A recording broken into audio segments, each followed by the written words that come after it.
بسم الله الرحمن الرحیم.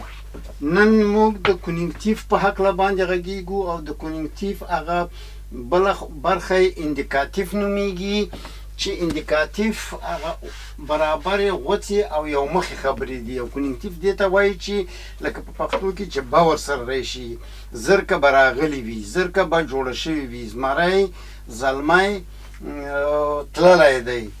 نو دا معلومه ده چې تللی دی. دا که به ورسره راشي چې وایي چې به تللی وي، نو دلته بیا حالت کونیکتیف کېږي، به راشي. خدای دې وکړي چې داسې وشي، یا هیله ده چې موږ ټول هلته ولاړ شو.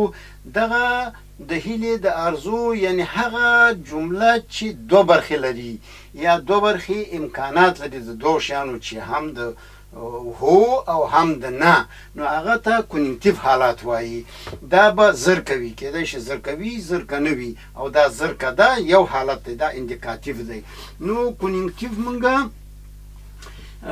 دا واړه واړه مثالونه ایست، der ist Thomas, der war im Krankenhaus, der hat Freund oder hatte Freunde. همداسې د دې دغه کونیکتیف حالت بیا داسې دی. sei Thomas، دا به توماس وي. wäre im Krankenhaus، هغه به په روغتون کې وو. hätte Freund، هغه به ملګری لرودی. نو دا د با او د ګوندې او شاید د دې یو ښودنه ده چې دوه کیدونی حالتونه پکې شته دی، هم د هو او هم د نه. کله چې تاسو داسې جمله ګورئ چې په هغه کې دا دوه حالتونه وي، نو هغه کونیکتیف یا تړلی یا دوه ټکی یا ژولی حالت دی، یعنی غوڅ حالت نه دی. د دی یا وو د دې حالت نه دی. به وي، به وای، به وو د دې حالت دی. دا د به یا که هغه راشي نو زه به ولاړ شم. دې ته کونیکتیف وایي چې ډېر پراخه بحث دی او ډېر تر ټولو پیچلی ټاپی دی.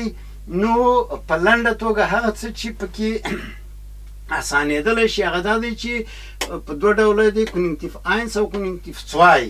په اینس کې په اخر کې که موږ د ایر له خوا نه ووایو که نه، ایر ایست یا ایر ځای، نو په اخر کې ای راځي. habe، komme، نو دا د اول حالت اندیکاتیف سره یو شی دی، یعنی د په کونیکتیف کې اول او دریم تن سره یو شی دی.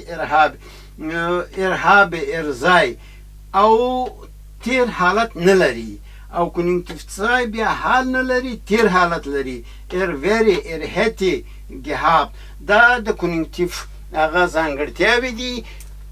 یو شی په پام کې نیول پکار دي چې هغه جمله چې دوه حالتونه ولري، چې به وای، به وي یا به تللی وي، چې به ورسره راشي، یا هغه څوک چې د بل چا جمله وایي. په خبرونو کې بیا تاسې ډېر دا اورئ چې څوک کله چې د خبریال د خولې خبره کوي، نو هغه په کونیکتیف کې وایي، یا کونیکتیف اینس یا کونیکتیف څوای. دا برخه ډیره پیچلې او په المانۍ کې د پښتو سره توپیر لري. ډېرې داسې جملې او داسې هغه شته دی چې هغه په پښتو کې کونیکتیف وي، په المانۍ کې اندیکاتیف وي، او په پښتو کې اندیکاتیف وي او په المانۍ کې کونیکتیف وي.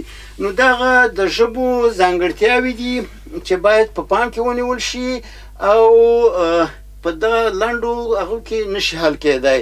نو ستاسې د بریالیتوب په هیله او تر بل درس